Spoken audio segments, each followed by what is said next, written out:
കർത്താവേ, അവസാനത്തെ പാഠം കാണാതെ പഠിച്ചോണ്ട് ചെന്നില്ലെങ്കിൽ ഇന്ന് അടിയാ.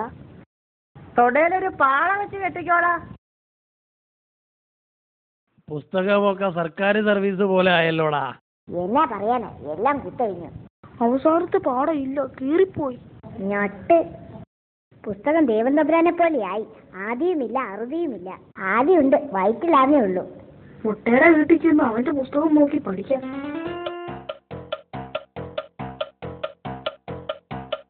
അവന്റെ പുസ്തകത്തിന്റെ അവസാനത്തെ പുറം കീറിപ്പോയിട്ട് അവൻ ശശിയുടെ വീട്ടിൽ പോയിരിക്കുക. അവിടെ ചെന്ന് 4 പേർക്ക് കൂടെ ഒന്നിച്ചിരുന്ന് പഠിക്കാം. 1.5 മൈലുണ്ട്. ഇവിടുത്തെ ചെറുക്കന്റെ പുസ്തകത്തിന് അവസാനത്തെ പുറമില്ലാഞ്ഞിട്ട് എല്ലാവരും കൂടെ നിർമ്മലേരെ വീട്ടിലോട്ട് പോയിരിക്കുക. നമുക്കൂടെ അങ്ങോട്ട് പോയേക്കാം. ഒടുക്കത്തെ വെയില. ഇവിടെ ഒരു പെരുവയറിയുണ്ട്. പുസ്തകത്തിന്റെ അവസാനമെല്ലാം അവള് തിന്ന ലക്ഷണമാണ്. എല്ലാവരും കൂടി പ്രസാദിന്റെ വീട്ടിലോട്ട് പോയിട്ടുണ്ട്. ക്രോസ് കൺട്രി ആണോ? ഇവിടുത്തെ ചെറുക്കന്റെ പുസ്തകത്തിൽ അവസാനത്തെ പാഠം ഇല്ലാഞ്ഞിട്ട് എല്ലാവരും കൂടി ബോവന്റെയും മോളുടെയും പുസ്തകം നോക്കി പഠിക്കാൻ പോയിരിക്കുകയാണ്. എല്ലാവരുടെയും അവസാനത്തെ പാഠമാണ് കീറിപ്പോയത്.